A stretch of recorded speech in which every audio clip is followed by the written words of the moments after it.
Ẹ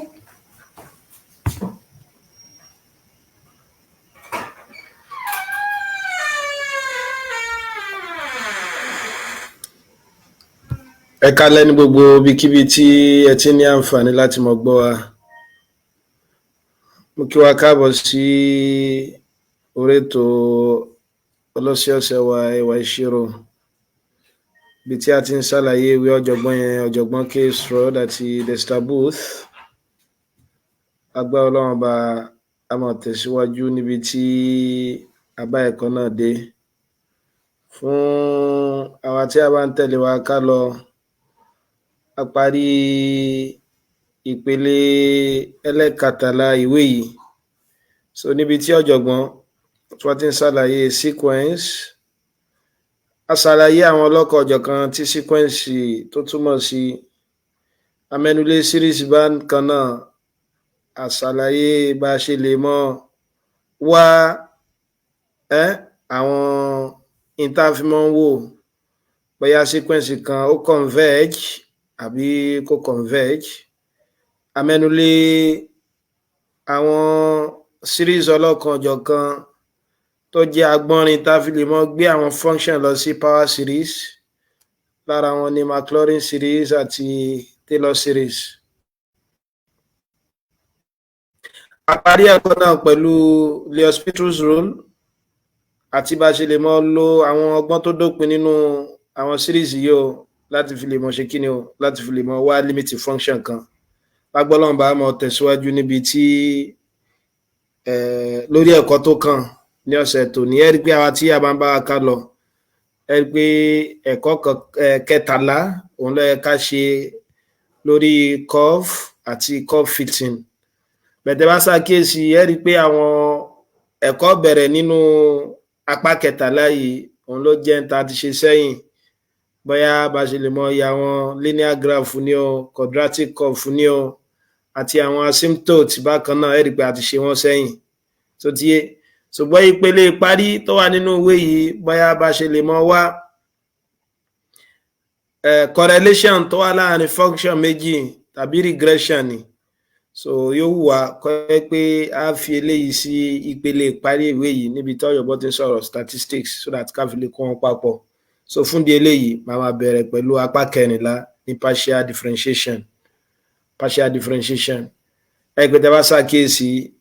a ti ṣe differentiation sẹ́yìn o. Ní kúmọ́, a ní tá bá ní y mi ó jẹ́ f of x. A ní eléyìí y bí báyìí ó jẹ́ function variable kan tí a ń pè ní single variable. A lè ní function several variable bákan náà wẹ̀. Gẹ́gẹ́ bí àpèjúwe tí bá ní z mi jẹ́ f of x, y. Ẹgbẹ́ tí a bá ṣàkíyèsí, function yìí o, z yìí o tó jẹ́ dependent variable yìí o, ó gbára lé x àti y tí ń ṣe independent variable. Láwọn eléyìí báyìí àwọn la máa pè ní kíni o, àwọn la máa pè ní function of several variables tó ló ti ju variable àṣọ tó wà ń bẹ̀ lọ. Mo bó yí wa báwọn. So kódà ó lè pé mẹ́ta bákan náà tàbí jù bẹ́ẹ̀ lọ. Bẹ́ẹ̀ bá ní w is equal to f of s, y, z. Ẹ rí pé àwọn independent variable mi bí báyìí s, y, z náà ni wọ́n. So tí yé báwọn several variables nìyẹn náà, kódà ó lè pé márùn, ó lè jù báwọn lọ. So tí yé, tá bá ní àwọn variable tó jù kan lọ, tá fẹ́ differentiate wọn, tó wá jẹ́ pé ọyọ kan ń bẹ la bùkátà sí tá fẹ́ differentiate, tá wá fẹ́ máwọn yòókù ní constant. Ọgbọ́n tó dópin o là ń pè ní partial differentiation, òun la mọ̀ ṣàlàyé nínú ìwé yìí. So gẹ́gẹ́ bá ṣe wá ní nínú total derivative wa, ẹ rí pé òun là ń pè ní dy dx àbí. Òun náà ni pé tó wáyé pé bá ní y mi ó jẹ́ s raised by n, a ṣàlàyé sẹ́yìn pé derivative mi ó mọ̀ jẹ́ kí ni o, nx n minus 1. Alélè ní total differentiation. Kódà nígbà tá à ń wá bá ṣe lè mọ̀ wá derivative láti first principle, a ṣàlàyé tá à ń pè ní increment báyìí. So tí yé wọn, òun là ń pè ní delta. Lónìí a tún mọ̀ rí kíni o, a tún mọ̀ rí agbọ́nrin dy dx mi o. So tó yẹ pé a máa ń lò kíni o, tá a bá ń lò fún partial differentiation. So eléyìí ó là ń pè ní dy dx. Ìtumọ̀ dy dx náà ni pé nínú function tó kó s sínú yìí tó ti yé báwọn à ń differentiate partially with respect to x nìkan àwọn àmọ́ àwọn yòókù gẹ́gẹ́ bí constant. A dẹ̀ ti sọ fún wa pé ó lè jẹ́ function méjì ó dẹ̀ lè ṣe kíni o ó dẹ̀ lè ju méjì lọ. Ọ̀jọ̀gbọ́n á ní lẹ́yìn ẹ̀kọ́ yìí o a gbọ́dọ̀ mọ̀ bá a ṣe lè ṣe kíni o bá a ṣe lè wá partial derivative fún function eléyìí tó jẹ́ two real variables. Ẹgbẹ́ gẹ́gẹ́ bó ṣe ṣàlàyé àpẹẹrẹ two real variables lọ́nà pé tó wáyé pé z is equal to f of s comma y. Ẹgbẹ́ tẹ́ bá ṣàkíyèsí independent variable mi bí báyìí x àti y náà ni o. Bá a ṣe lè mọ wá first partial derivative fún rẹ̀ bí dy z dy y màá máa ṣàlàyé rẹ̀ so ti máa dy z dy x kódà lọ́pọ̀lọpọ̀ ọgbà ẹ̀ rí dy z dy y yìí o a máa pè ní z subscript x ìtumọ̀ rẹ̀ náà ni so z subscript y so tẹ́lẹ̀ ọmọ jẹ́ kí ni o z subscript x òun náà ni pé partial derivative of x with respect to y. Kódà second order partial derivative náà bóyá mo fẹ́ wá dy square z dy x squared tàbí dy square z dy y squared so ti wá second order partial derivative náà lẹ́yìn ẹ̀kọ́ ìyá gbọ́dọ̀ bá ṣe lè mọ̀ ṣe kò wá pín síbẹ̀ mo tún lè ní dy square z dy x dy y dy square z dy y dy x ẹ pé second order derivative lélẹ́yìn náà ẹ wá rí nínú ẹwà tó wà nínú partial differentiation òun náà ni pé kí ni o à ń pè kankan ní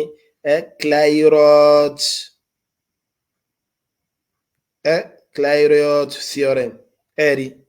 ètí Clairaut theorem yẹn sọ náà ni pé kí ni o second partial derivative eléyìí tó jẹ́ pé kó x àti y sínú gẹ́gẹ́ bí zxy yẹn yóò máa dọ́gba pẹ̀lú kí ni o zys òun náà la máa ṣàlàyé lórí ẹ̀kọ́ yìí. So nínú ẹ̀kọ́ yìí náà ọ̀jọ̀gbọ́n ní agbọ́dọ̀ mọ̀ bá ṣe lè mọ̀ wá error pẹ̀lú pàmò lo kí ni o partial differentiation ọ̀rẹ́ ẹja bẹ̀rẹ̀ gbé àwọn tí àbámbá wa kà lọ nínú àpẹẹrẹ kan tí mo ti mú wá rí òun náà ni pé tó wáyé pé bá ní fọ́lùmù cylinder mi ṣe é pé fọ́lùmù cylinder tv mi tó bá jẹ́ volume ṣe é pé fọ́múlà rẹ̀ òun náà ni kí ni o pi r square h ẹ pé fíìmì báyìí dependent variable ni o àbí so ti yé báwọn tó rà lè mọ́ in tí fọ́lùmù jẹ́ àyàfi ká mọ̀ kí ni o ká mọ̀ r yìí tí ń ṣe radius so ti yé ká dẹ̀ sì mọ̀ h tí ń ṣe height àjásí pé fọ́lùmù yẹn ó gbára lé variable méjì o r àti kí ni o àti h tí ń ṣe radius àti height ẹ rí lọ́pọ̀lọpọ̀ gbà bóyá ó lè wù mí láti ṣe kí ni o láti ṣàfikún height mi tó wá jẹ́ pé tí radius mi bá jẹ́ kó wà bákan náà bó ṣe wà ẹ wo ká pé nísìnyí radius mi bá jẹ́ 3 cm h mi jẹ́ 5 cm ẹ má gbàgbé pé fọ́lùmù mi ọmọ jẹ́ kí ni o pi 3 square times 5 àbí bẹ́ẹ̀ mo wá fẹ́ wá fọ́lùmù mìíràn ṣùgbọ́n fọ́lùmù yìí mo ní kí r mi ọmọ jẹ́ 4 cm mo dẹ̀ fi h mi sílẹ̀ bó ṣe wà so ti bá wọn so irú eléyìí tá bá fẹ́ mọ́gbọ́n tó dópin yẹn wá sí kí ni o sí differentiation ìtumọ̀ náà ni pé mò ń differentiate ẹ má gbàgbé pé increment àṣàlàyé gbà pé increment tó bá dependent variable tó dẹ̀ ṣe ń bá independent variable yẹn a ní òun náà ní kí ni o òun náà ní differentiation tàbá ní dy dx alítùmọ̀ náà ní pé change in y divided by change in x mo bóyá wa so ṣe gbọ́ ọgbọ́n tó dópin láti bí slope náà ni pé tí n bá ní dy dx yóò mọ̀ dọ́gba pẹ̀lú kí ni o change in y2 minus y1 divided by x2 minus x1 mo bẹ gbáyé yé báyìí so ajá sí pé tí n bá ṣe yípo r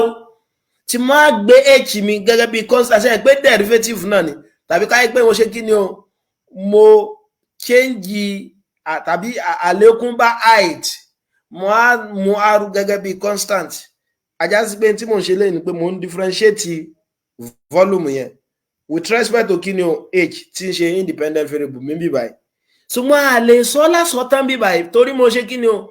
mo ní independent variable méjì ẹ mọ́ jà dàrú ó yàtọ̀ sí implicit differential lómi ẹ̀ ṣe bí nígbà tá à ń ṣe implicit differential náà a máa ní variable méjì náà ní x àti y nínú variable méjì tá a ní yẹn náà y ń bẹ̀ yẹn náà dẹ̀ sì jẹ́ kí ni o dependent variable ni so ti that's why tó jẹ́ pé tá a bá differentiate y tẹ́ níbẹ̀ yẹn a máa ṣe kí ni o a máa fi dy ds sí mo bá gbálà yẹ yékéyéké ṣùgbọ́n láti fi lè ṣàlàyé tá à ń ṣe òun náà ni pé ní tòótọ́ mo differentiate eléyìí with respect to h ṣùgbọ́n variable mi wà ń bẹ̀ tí ń ṣe r variable yẹn tí mo á mú gẹ́gẹ́ bí constant máa pe r constant so ti bá wọn so mo la lè kọ́ gẹ́gẹ́ bí kíni o yóò máa jẹ́ div dy h so ti div dy h ìtumọ̀ olóògbé tẹ́ bá ti rí lè pé nínú function tó kó h sínú tàbí tí h wà yẹn o mo ṣe kíni o mo ní ju variable kan lọ́nbẹ̀ mo kàn differentiate with respect to h lásán náà ni ẹ̀kọ́ tó wá wà bẹ́ẹ̀ náà ni pé tí n bá ń differentiate kò á ní jẹ́ total differential mọ̀ sẹ́yìn pé mo ti sọ́nsìn pé a ti ní db mẹ́ta ń sìn dy ds òun náà ni pé total differential tá a ti mọ̀ yẹn ọ̀yà ní tá a máa ń lò fún kíni o tá a bá ní single variable ṣùgbọ́n tá a bá ní ju tó ju variable kan lọ a máa lo dy dx àjàsípẹ́ tí mo dy dx mi báyìí yóò mọ̀ jẹ́ partial derivative of y with respect to x so ti bá so with respect to náà lílé lọ́nà mìíràn tá a lè gbà ní kúkúrú nìyẹn so tá a bá ń differentiate partially with respect to x ìtumọ̀ náà ni pé kí ni o gbogbo variable mìíràn tó bá yàtọ̀ sí x nínú function yẹn màá máa mú ọ gẹ́gẹ́ bí constant adẹ̀tí mọ̀ pé tá a bá ń differentiate constant nínú standard derivative wá kí n derivative constant 0 so ti wá so nínú àwọn ìtàtúnṣe máa lo constant náà ni pé kágbé bá ní 3x gẹ́gẹ́ bí àpèjúwe ẹ má gbàgbé pé derivative 3x 3 mi báyìí jẹ́ constant tí x jẹ́ variable tí n bá ń differentiate kí ni o function with respect to x pé 3 ni ó mọ̀ ọkùn mo bá ń gbálà iye yékéyéké bọ̀ so ajá sí pé tí n bá ń differentiate xy tí n wá mú x mi gẹ́gẹ́ bí constant partial derivative of dependent variable with respect to y yóò mọ̀ jẹ́ x mo bá gbálà iye yékéyéké ìtumọ̀ náà ni pé kí ni o tá a bá ń differentiate partially with respect to a variable kan a máa mú àwọn variable tó kù yẹn a máa mú ọ gẹ́gẹ́ bí constant ẹ wá àpèjúwe mìíràn v is equal to pi r square h kápẹ́ bá fẹ́ differentiate partially with respect to r ẹ̀ṣẹ̀ pé mo là ní kọ́ dv dr tá a mọ̀ wọ́n tó rà aṣọ pé yẹn kí ni o total derivative nítorí pé wọ́n ti ju variable kan lọ́nà báyìí mo ní yóò máa jẹ́ div dr náà ni pé kí ni o wọ́n á differentiate r nìkan gbogbo àwọn yòókù tó bá wà ń bẹ̀ bóyá quantity ni o àbí variable mìíràn ni o gẹ́gẹ́ bí pi àbí h mi báyìí a máa mú ọ gẹ́gẹ́ bí constant so ti máa ajá sí pé tí bá differentiate r mi báyìí lásán ṣe pé r sì yóò mọ̀ fún mi ní kí ni o 2r àwọn tó kù yẹn máa mú ọ gẹ́gẹ́ bí constant pi h ẹ̀dàkùnsà àgbáyé ó dàbí kí n sọ pé 3x square ṣe pé tí bá fẹ́ differentiate 3x square kí ni ó mọ̀ fún mi 6x square bó mo sì mọ̀ pé ó jẹ́ 6x square constant tó wà ń bẹ̀ òun mo kọ́ bó ṣe wà so ti bá mo á differentiate kí ni o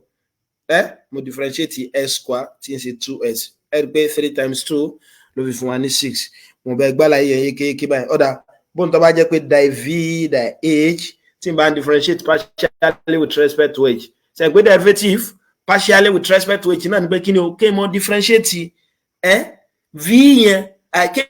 mo differentiate v partially with respect to h pé máa differentiate h mbẹ gbogbo àwọn tó wá kún bẹ yẹn gẹ́gẹ́ bí r máa mú ọ gẹ́gẹ́ bí constant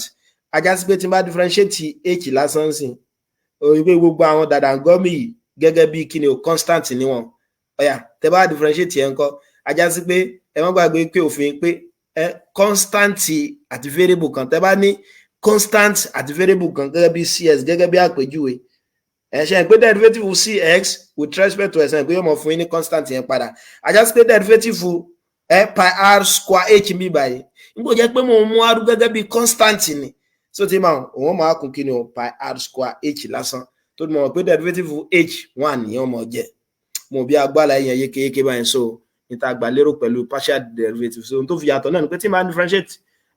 partially with respect to a variable kan máa differentiate variable yẹn lásán màmá àwọn yòókù gẹ́gẹ́ bí constant ká dẹ̀ mọ́ gbàgbé tá a máa differentiate constant derivative constant tó bá jẹ́ pọ́ dá wà ní bẹ́ẹ̀ tó wáyé pé c lásán ló dá wà gẹ́gẹ́ bí constant ṣe pé 0 ni bẹ́ẹ̀ tó wáyé pé constant bá wà pẹ̀lú variable kan ṣe pé yọmọkun constant yẹn lásán ẹ jẹ́ fún wa ní àpẹẹrẹ mìíràn ká lè gbọ́ yékéyéké ó yá ẹwẹ́ lè náà sí mo ní a is equal to 2 pi rh tó ti yé bá ìbéèrè wọn sọ pé kí ni o find the a the r with the a the r partial derivative of a with respect to r right? So ẹlẹ́ẹ̀kejì the a the h ṣe pé partial derivative of a with respect to r náà ni pé màá máa differentiate r lásán gbogbo àwọn variable yòókù tó bá tún wà nínú apá ọ̀tún nìyẹn o màá máa mú ọ gẹ́gẹ́ bí constant ẹja differentiate r kí ni derivative for r 1 so ti bá wọn so ajá sí pé kí ni ọmọkùnrin 2 pi h so ti bá wọn so 2 pi h bóòní with respect to h nǹkan mi pé h nìkan màá máa differentiate màá máa yókùn lẹ̀ gẹ́gẹ́ bí constant then tó bá ní kẹ́ differentiate 3x ṣe pé with respect to s eléyìí ọmọ fún 3 constant yẹn nìkan ni ó ṣẹ́kùn lẹ̀ tó derivative s 1 ni ọ so ti bá wọn ajá sí pé tí bá differentiate eléyìí náà with respect to h derivative for h mo ti mọ̀ pé 1 ni ọ kí ni ọmọ ṣẹ́kùn lẹ̀ 2 pi r mo bí ẹ gbọ́ àlàyé ẹ̀yẹ kéékèèké ọ̀dà ẹja tún mú eléyìí tó nira díẹ̀ ọ̀yà ọ̀jọ̀gbọ́n ní consider z is equal to s squared y cube so eléyìí ó jẹ́ oyé wa wọ́n ní find zx zy ẹ mọ́ jẹ́ ó dàrú o mo ní tí wọ́n bá kọ nǹkan báyìí z subscript s ìtumọ̀ ẹ̀ náà ní pé kí ni o die z die s partial derivative of z with respect to x ẹ mọ́ gbàgbé a fẹ́ differentiate function yìí ìtumọ̀ partial derivative of z with respect to x náà ni pé kí ni o tí n bá ní ju variable s lọ gẹ́gẹ́ bí independent variable mi s nìkan máa máa differentiate máa yókùn lẹ̀ gẹ́gẹ́ bí kí ni o gẹ́gẹ́ bí constant ọ̀yà omi pé gbogbo y ten rí bí báyìí ẹ mọ̀ di gẹ́gẹ́ bí constant gẹ́gẹ́ bí kan 3 5 ẹ̀ẹ́dẹ̀ mọ́ gbàgbé kápẹ́ nínú ìgbà tá a fi inú ta ṣe tẹ́lẹ̀ kápẹ́ bá ní derivative 5x square kí ni yóò mọ̀ jẹ́ 10x bí wọ́n sì mọ̀ pé ó jẹ́ 10x 5 times 2x ó mi pé ẹ̀sìn nìkan ni màá differentiate mo dẹ̀ mọ̀ pé derivative of x square bíbá yóò mọ̀ jẹ́ 2x àwọn yòókù màá fi wọ́n lẹ̀ bó ṣe wà ìtumọ̀ náà nìyẹn tàbí pé differentiate s lásán fi yòókù lẹ̀ bó ṣe wà wọ́n fọwọ́ kàn ọ̀yà bóòní zy ńkọ́ ṣẹ̀pọ̀ náà ni yóò mọ̀ jẹ́ die z die y ọ̀yà kí ni ẹ náà mọ̀ jẹ́ o ẹ pé tí n bá differentiate y ní nǹkan bíbá yìí so tí n fọwọ́ kan x yóò mọ̀ jẹ́ 3x squared y ìtumọ̀ náà ni pé differentiate y sí partial fún s má fọwọ́ kan x mú s gẹ́gẹ́ bí kíni o mú s gẹ́gẹ́ bí constant ìjẹ́ tẹ́lẹ̀ ẹ̀ bá yẹ wa tá a dẹ̀ ti mọ̀ bá ṣe lè mọ̀ ṣe kíni o bá ṣe lè mọ̀ wá partial derivative so bá ṣe lè mọ̀ wá no mo ti ṣàìṣe o ó yẹ kí lè jẹ́ 3x square ó yẹ ní y square ṣe pé derivative y cube yóò jẹ́ 3y square bó ní tó bá jẹ́ pé second order ńkọ́ ṣe pé nísìn mo ní zx mo lè ní zxx yà pé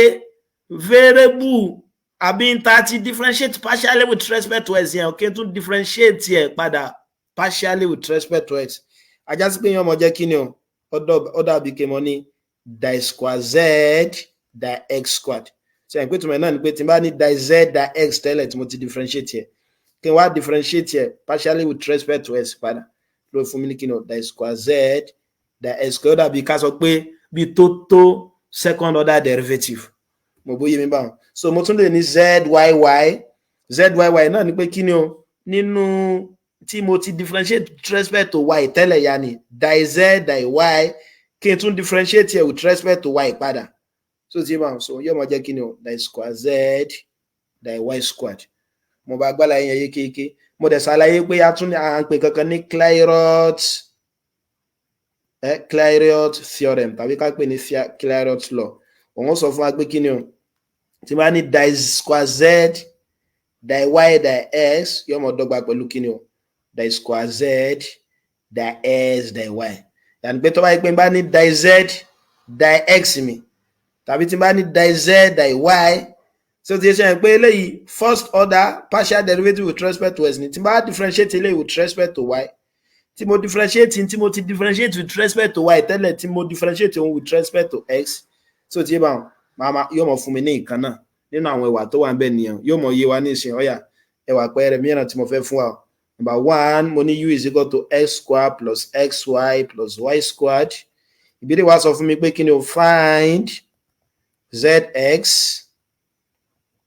zy zxx zyy àbí ẹjẹ́ wa mú lẹ́lẹ̀kẹ́ ni pé show that zxy is equal to zy yóò mọ̀ dọ́gba pẹ̀lú òfin kí ni o pẹ̀lú òfin Clairaut yóò mọ̀ dọ́gba ọ̀yà ẹjá bẹ̀rẹ̀ mo ní kí ni o u is equal to x squared plus xy plus y squared ẹ má gbàgbé pé ẹ má bínú kò yẹ kó jẹ́ àbí ẹjẹ́ sọ pé z báyìí kò fi lè bá láàká yìí mu torí tí n bá ti sọ pé u ajá sí pé u ní dependent variable mi ń bẹ tí bá fẹ́ differentiate yẹn ux lẹ́ẹ̀kọ́ ọmọ jẹ́ bẹ̀ kọ́ mọ́ bá fi dà á láàmú ẹjá kọ z directly so ilé ọmọ jẹ́ z zx náà ni pé kí n differentiate partially with respect to s ẹ̀dẹ̀ mọ́ gbàgbé tí bá fẹ́ differentiate partially with respect to s nìkan ni máa differentiate máa mú y yẹn gẹ́gẹ́ bí kíni o gẹ́gẹ́ bí constant omi ìpele yìí sìn derivative of 2x ìtumọ̀ náà ni pé differentiate x nìkan ṣe partial fún y derivative of s mi báyìí yóò jẹ́ 2x àbí plus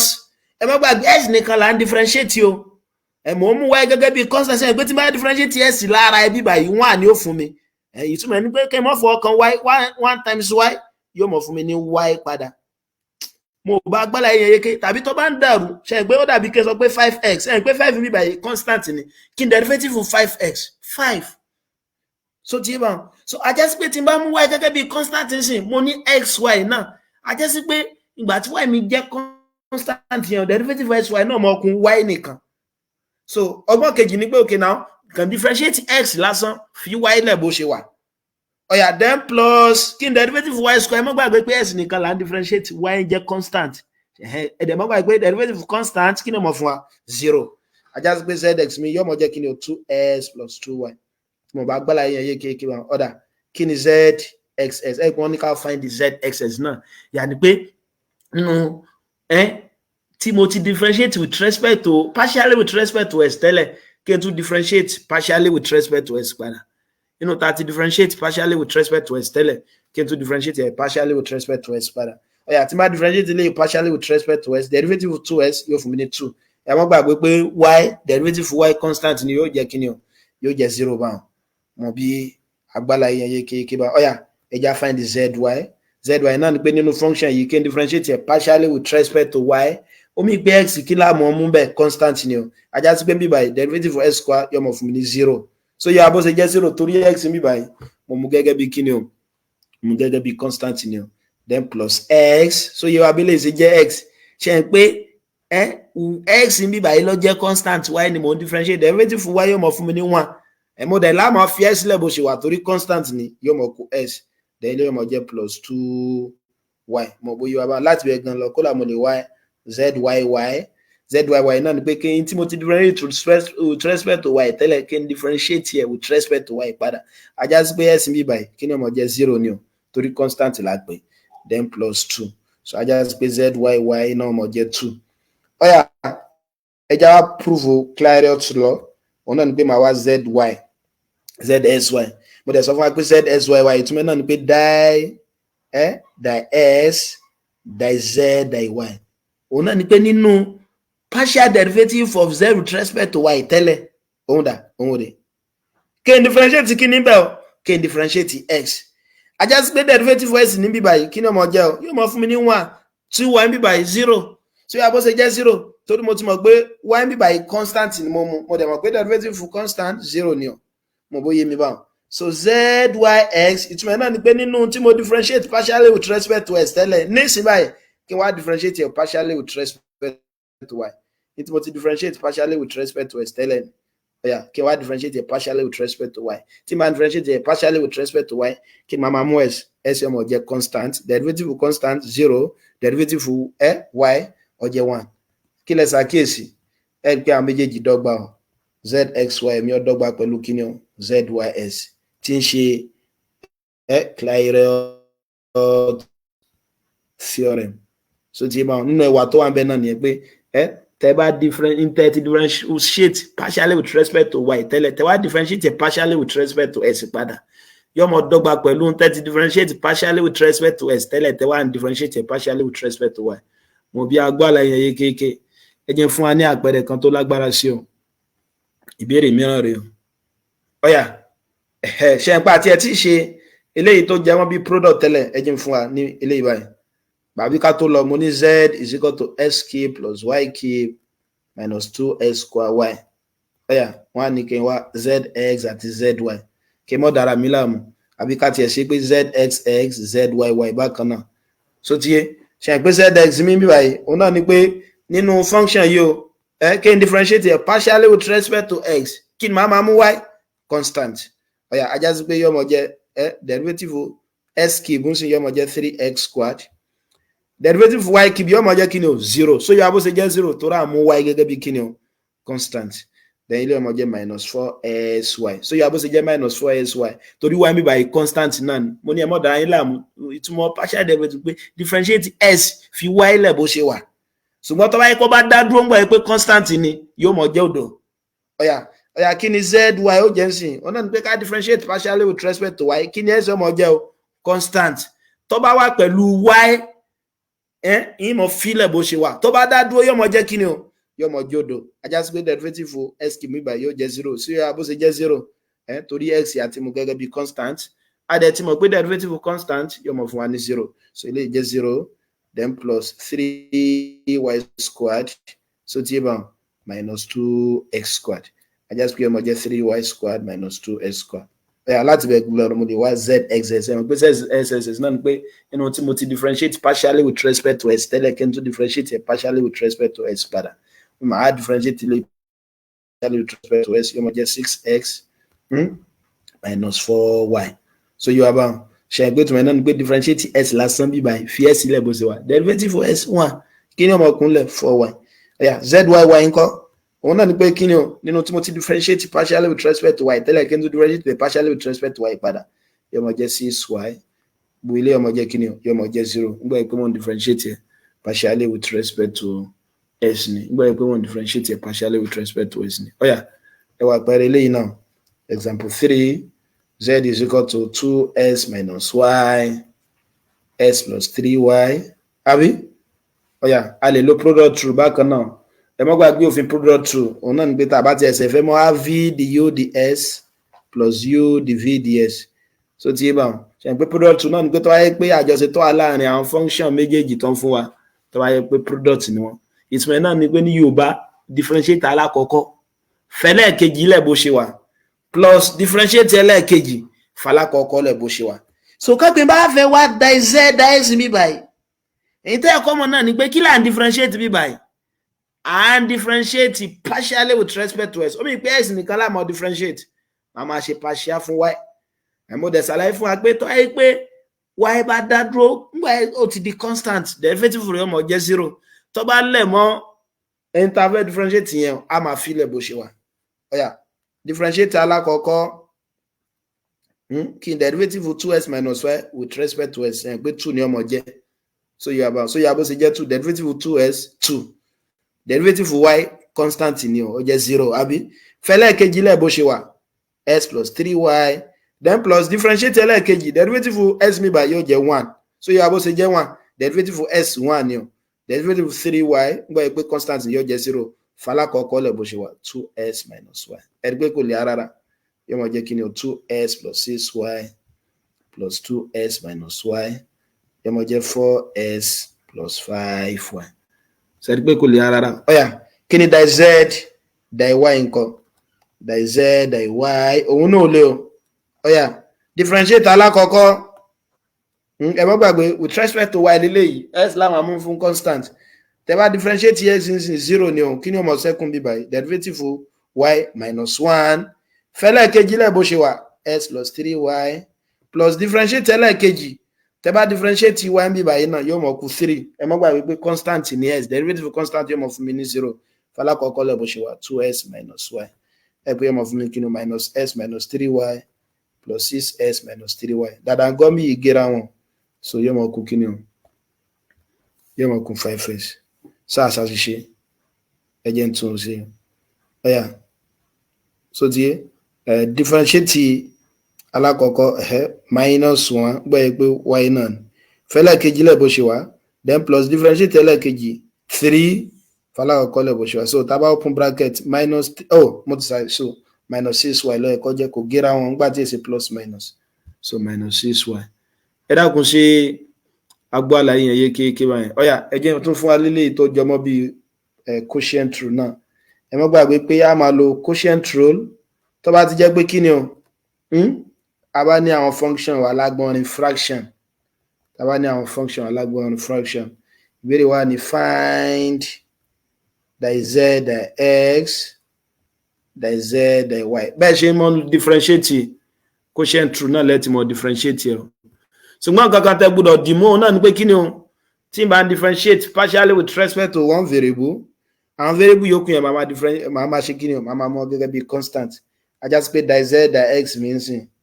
ẹ mọ́ gbàgbé pé bá ṣe mọ́ differentiate quotient rule náà ni pé differentiate codenominator differentiate numerator minus conumerator differentiate denominator over denominator square ṣe ń pé formula yẹn náà ni v du ds minus u dv ds over v square ọ̀yà ẹ mọ́ gbàgbé with respect to s náà ni a máa mú y gẹ́gẹ́ bí constant denominator s plus y differentiate numerator ẹ mọ́ gbàgbé derivative yẹn mọ́ jẹ́ with respect to kí ni o x y mọ́ jẹ́ constant so kí ni derivative eléyìí u ni eléyìí v ni kí ni derivative eléyìí yóò mọ́ jẹ́ times 2 ẹ̀ pé y ń sìn àti mú gẹ́gẹ́ bí constant yóò mọ́ jẹ́ 0 then minus ọ̀yà co-numerator 2s minus y differentiate denominator with respect to s ẹ̀ pé 1 ni ó kù so yóò bó ṣe jẹ́ 1 tó dé derivative for s ni yóò mọ́ jẹ́ 1 y constant ni adẹ̀dìmọ̀ pé derivative constant kí ni o 0 so ti bá then divide by denominator everything squared ẹgbẹ́ tí n bá ṣe síwájú sí ilé ọmọ jẹ́ 2s plus 2y minus 2s plus y s plus y squared ṣe pé tá a bá ṣe síwájú sí ilé ìgéra wọn yóò mọ̀ kó kí ni o 3y s plus y everything squared ọ̀yà ẹja wa tẹ́lẹ̀ kejì náà ẹjẹ́ tún béèrè nǹkan z is equal to 2s minus y s plus y ọ̀yà ẹja wa dá z dá y ẹ má gbàgbé pé quotient rule náà lálò kí ni formula rẹ̀ v du ds minus u dv ds divided by v square ní pé codenominator s plus y differentiate numerator bẹ́ẹ̀ derivative yóò mọ̀ jẹ́ partially with respect to y wọ́n mi pé y nìkan ni máa differentiate bẹ́ẹ̀ derivative s mi by yóò jòdò yóò mọ̀ jẹ́ minus 1 àbí minus u numerator 2s minus y àbí differentiate denominator yóò fún mi ní 1 àbí divide by denominator squared s plus y everything squared I just put ọmọ jẹ́ kí ni o minus s minus y minus 2s plus y divided by s plus y everything squared ṣe àgbẹ̀ méjèèjì gẹ́ra wọn kí ló kúnlẹ̀ minus 3s s plus y everything squared ẹgbẹ́ bá a ṣe mọ differentiate quotient wa òun náà la ṣe ṣe ìtọ́kàn yàtọ̀ ń bẹ náà ni pé kí ni o ibi tí mo ti ṣe kí ni o tí n bá differentiate partially with respect to s máa mú y a máa mú gẹ́gẹ́ bí constant ọ̀yà ẹ jẹ́ tún fún wa ní èyí tó lágbára díẹ̀ sí ìbéèrè ẹlẹ́ẹ̀karùn-ún bíbá ẹ̀ ọ̀jọ̀gbọ́n ní if z is equal to sin 3s plus 2y tí ìbéèrè wa ní find all the derivatives àbí kí n sọ pé all the partial find all the partial derivatives ẹ wọ́n gbàgbé pé gbogbo partial derivative yẹn ni pé bá ti bá ní dz àbí kí n sọ pé find all the first and second partial derivative tó ló lè jù báwọn lọ mo lè ní dz dx a lè ní zx àbí a lè ní zy kódà mo lè ní zxx tàbí ẹ jẹ́ n kọ báyìí kó fi lè ṣe zy zxx subscript ni zyy zxy zys ẹ̀dẹ̀ mọ̀ pé pẹ̀lú òfin Clairaut àwọn méjèèjì gbọ́dọ̀ ṣe kí ni o wọ́n gbọ́dọ̀ dọ́gba tá a bá ṣe tán ọ̀yà àkọ́kọ́ náà ṣe ń pé kí ni derivative sin ẹ má gbàgbé pé derivative sin function kan kápẹ́ bá ní sin as yóò mọ̀ dọ́gba pẹ̀lú cos function multiply by derivative function so ṣe ń pé derivative as nísìnyí yóò mọ̀ jẹ́ times a láfi máa ní a cos as mo bí agbára yẹn yé kí so ajásí pé tí bá ní sin 100s ké mọ́ dára mi láàmú derivative sin 100s yóò mọ̀ jẹ́ kí ni o derivative sin function kan yóò mọ̀ jẹ́ cos function multiply by derivative function kí ni derivative 100s 100 mo bá yé wa bá ń sọ ló fi mọ́ jẹ́ 100 cos 100s so ajásí pé tí n bá differentiate eléyìí partially with respect to s màá máa ní derivative sin ni function kan àbí yóò mọ̀ jẹ́ cos function yẹn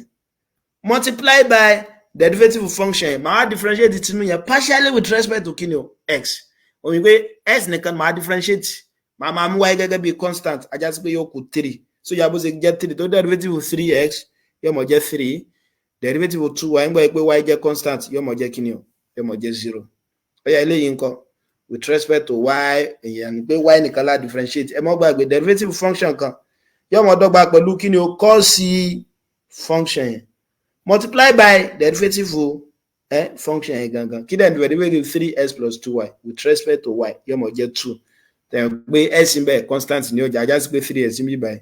yóò mọ̀ jẹ́ kíni yóò mọ̀ jẹ́ 0 zss náà ni pé tí bá ti differentiate tẹ́lẹ̀ kí n tún differentiate yẹn padà ẹ mọ́ gbàgbé derivative function kan cos function kan yóò mọ̀ jẹ́ minus sin function yẹn so ti ẹ mọ̀ mo ní 3 tẹ́lẹ̀ multiply by function yẹn kí n bá differentiate yẹn pé 3 ó tún jáde padà times 3 so ti ajá sí pé lọ́mọ jẹ́ minus 9 so tẹ́ ẹ bá ti ń ṣe lọ ẹ bùkátà láti mọ̀ drawing lam so tẹ́ ẹ bá tún tún eléyìí náà differentiate ṣe pé òun náà mọ̀ jẹ́ minus 4 so yé mi bó ṣe jẹ́ minus 4 ṣe pé tí bá differentiate tinú yìí 2 ó tún jáde padà so derivative cos jẹ́ minus 4 sin 3s plus 2y ọ̀yà kí ni zxy òun náà ni pé nínú tí mo ti àtẹ̀yìnlẹ̀ tí mo gbé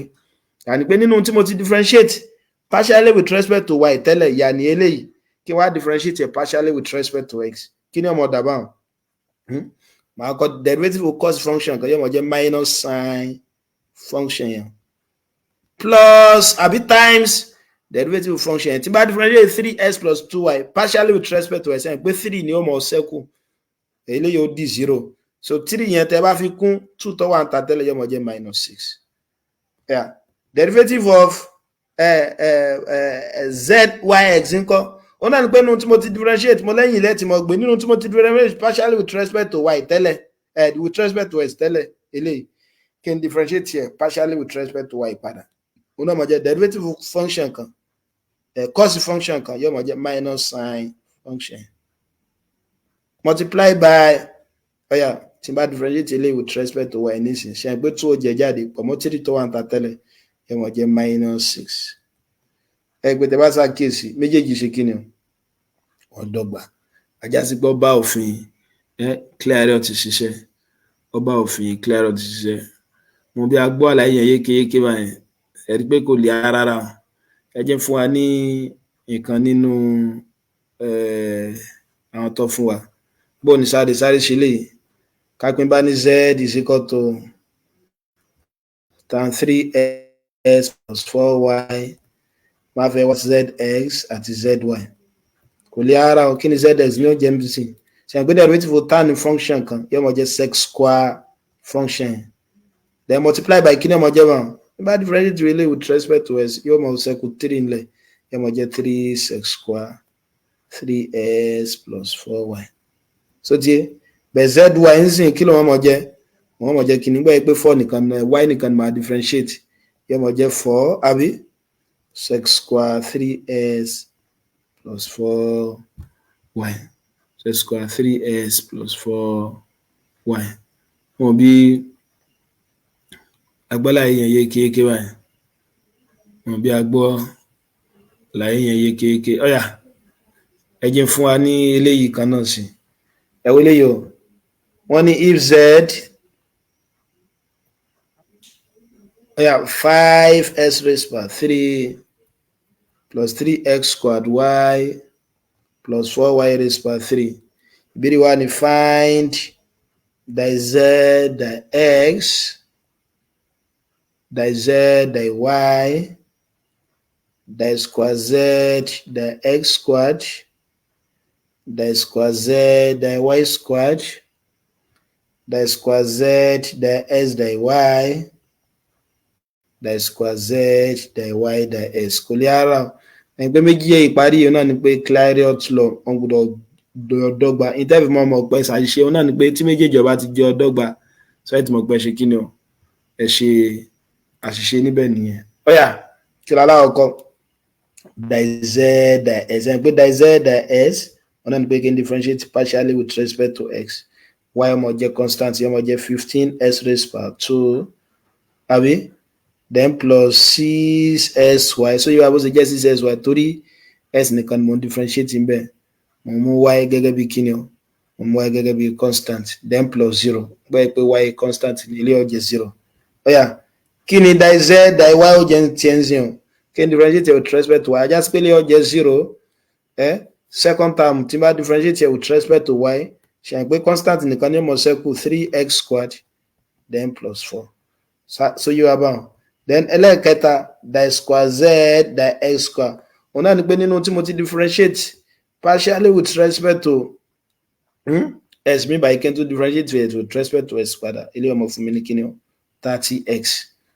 plus kíni ẹ plus 6y gbẹ́ pé partially with respect to s ni màmá mú y mi gẹ́gẹ́ bí kíni o màmá mú y mi gẹ́gẹ́ bí constant. Ọ̀yà so kíni die square z die y square yàní pé tí mo ti differentiate partially with respect to y tẹ́lẹ̀ kí n tó differentiate partially with respect to y padà kò sí wá ń bíbá yìí mọ́ ajá sí pé eléyìí ó jẹ́ kíni o so eléyìí ó mọ̀ fún wa ní 0 so yóò mọ̀ fún wa ní 0 ṣé mi ti ṣe mistake with respect to y mo ti ṣe mistake o ṣe pé with respect to y ní bíbá yìí kọ́ mọ̀ fún wa ní 12 ẹ má bínú 12y squared 12 kò ní jẹ́ 0 yóò máa jẹ́ 24y báwọn àbí then die square z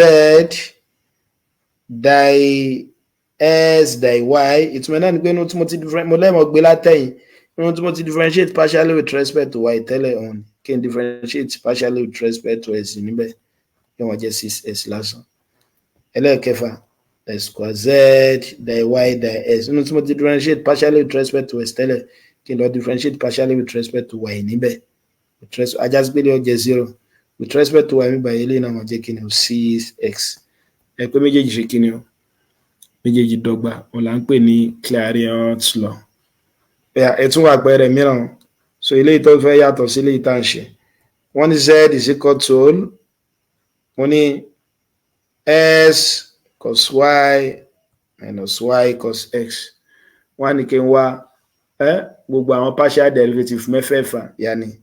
zx zy zxx zyy zxy zyx. Kí ni partial derivative of z with respect to s màá máa differentiate s màá máa fa yókùnlẹ̀ gẹ́gẹ́ bí constant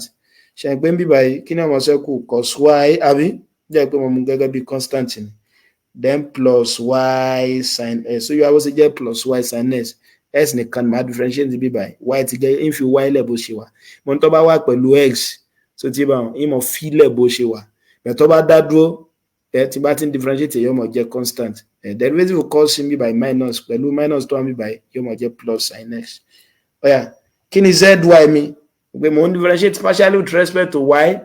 màá máa fi s gẹ́gẹ́ bí constant ajá sí pé tí s bá wà pẹ̀lú y màá máa fi ilẹ̀ bó ṣe wà ṣùgbọ́n tí s bá dá dúró yóò mọ dòdò so ti yé báwọn ọ̀yà with respect to y bí báyìí eléyìí ọmọ jẹ́ kí ni minus s sin y so yé wa báwọn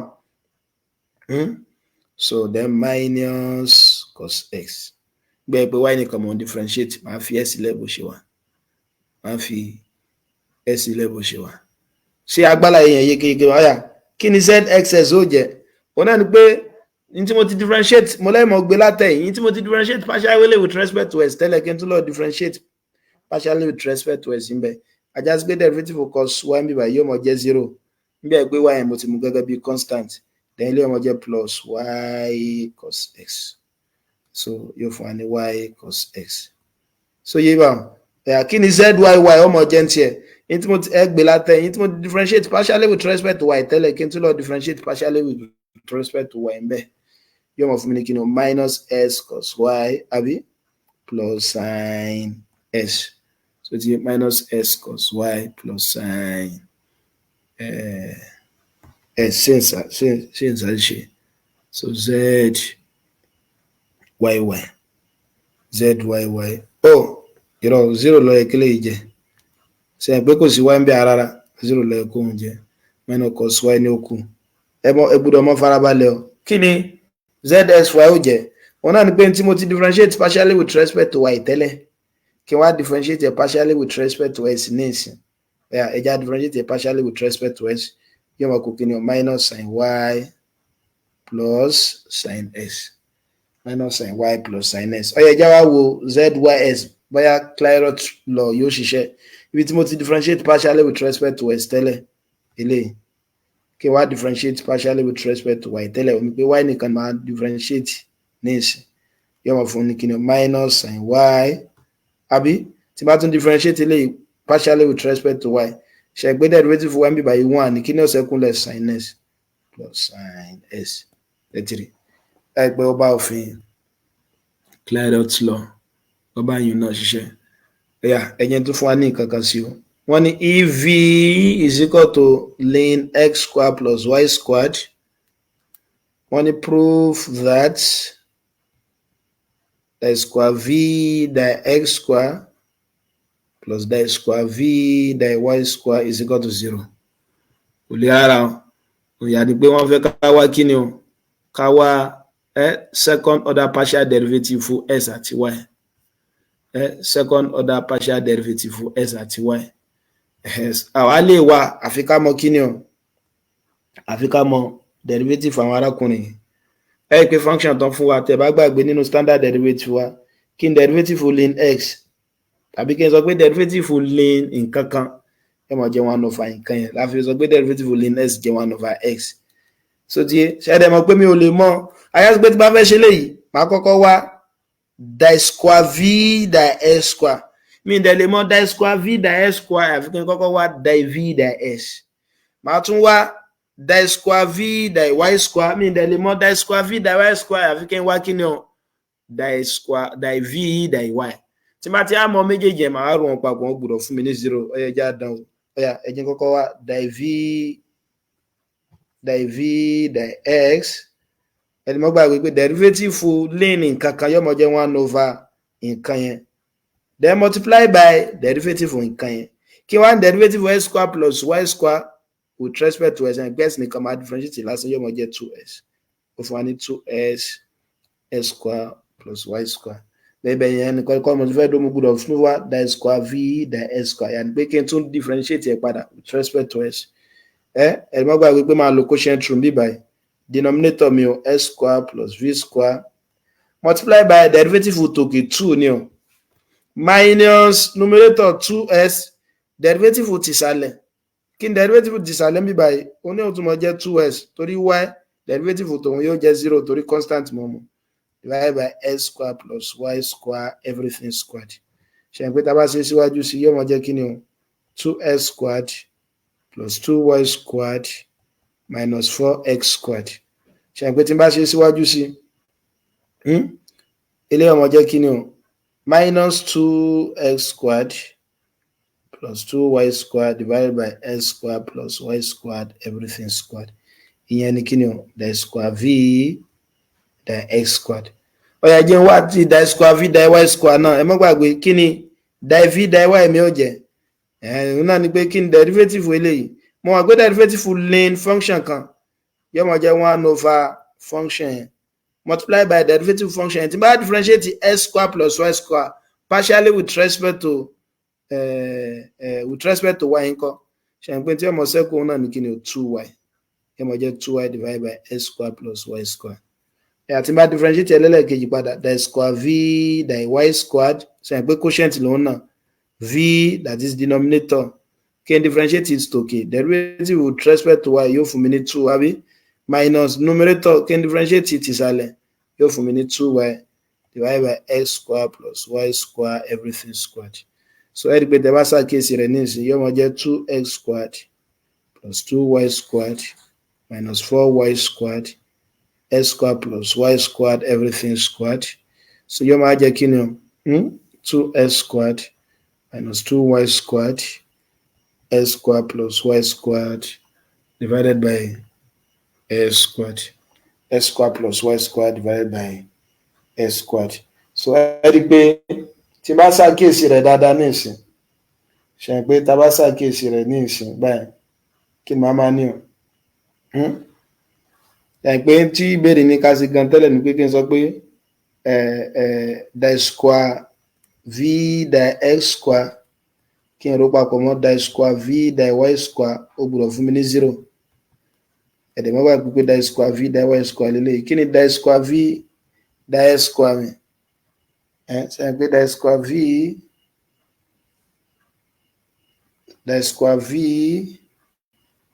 di x square mi òun ló fún mi ní minus 2x square plus 2y squared minus 2x square plus 2y squared divided by x square plus y square squared then plus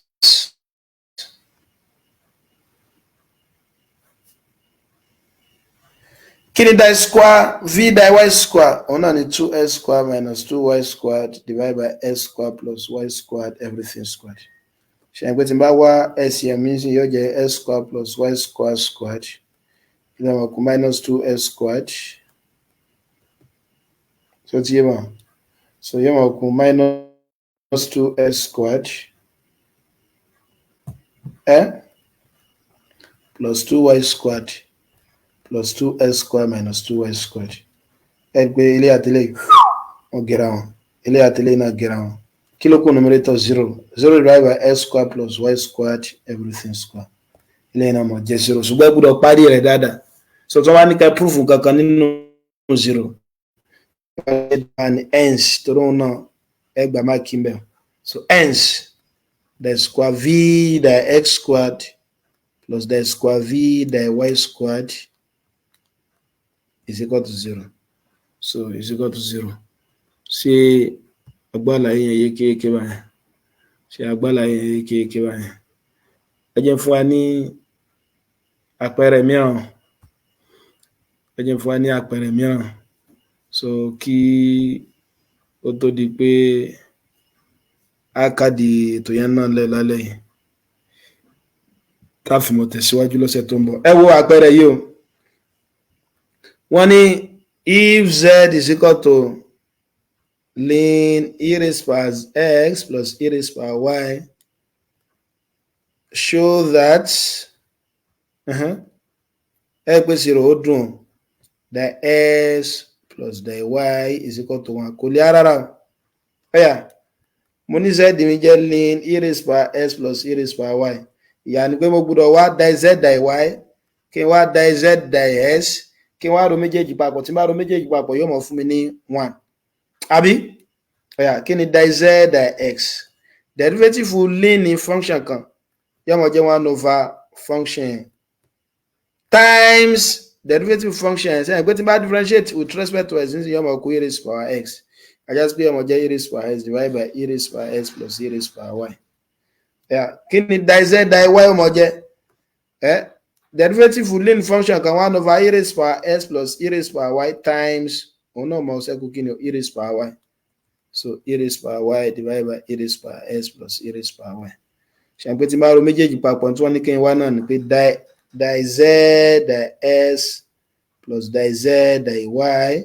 ẹ má gbàgbé pé di z di x mi ó jẹ́ kí ni o e raised power s over e raised power s plus e raised power then plus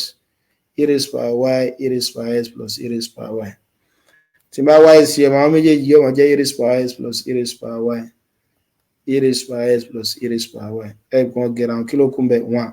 Mo lè gbọ́dọ̀ parí ẹ̀ and therefore die z die s plus die z die y is equal to 1. So is equal to 1. So màá máa dúró bíbá yìí lálẹ́ tòní pẹ̀lú ògo Ọlọ́run bá. Kí la ṣe léyìí ni àṣàlàyé partial differentiation. Mo ló yàtọ̀ sí àwọn eléyìí tá a ti mọ̀ ṣe tẹ́lẹ̀ o tí a ń pè ní kíni o tí a ń pè ní total differentiation. Tá bá kọ die y die s eléyìí ní total differentiation. So die y die x òun náà ni pé tí n bá eléyìí a máa ń lò tá bá ní variable kan tí n bá ní ju variable kan lọ so tí máa fẹ́ differentiate kankan òun náà ni pé màá máa differentiate partially with respect to ẹlẹ́ẹ̀kejì. So òun náà ni pé tí bá differentiate function kan yẹn o màá máa mú kejì gẹ́gẹ́ bí constant. Mo dẹ̀ ṣàlàyé fún wa wípé tí bá ní die z die s gẹ́gẹ́ bí gbà yìí mo lè kọ gẹ́gẹ́ bí z subscript x z subscript y náà ni pé die z die y àbí mo lè ní zxs tó ń dọ́gba pẹ̀lú kíni o die square z die x squared a ní zyy tó náà ń dọ́gba pẹ̀lú kíni o die square z die y squared a dẹ̀ ní zxy tí ń ṣe kíni o die square z die s die y a dẹ̀ ní zys tó dọ́gba pẹ̀lú kíni o die square z die y die s. Àwa ní méjèèjì yìí báyìí wọ́n mọ̀ sí kíni o wọ́n mọ̀ dọ́gba pẹ̀lú ara wọn pẹ̀lú òfin Clairaut theorem. Alófin Clairaut theorem náà tó sọ náà ní pé kíni o zys mi yóò mọ̀ dọ́gba pẹ̀lú zsy eléyìí tá a dẹ̀ ṣàlàyé bó ṣe jẹ́ bẹ́ẹ̀ náà. Pẹ̀lú ògo Ọlọ́run bá màá máa dúró níbí báyìí ní alẹ́ tòní. Mo dúpẹ́ pọ̀ ní ọwọ́ àwa tí a darapọ̀ mọ́ wa ní èní ó dàárọ̀.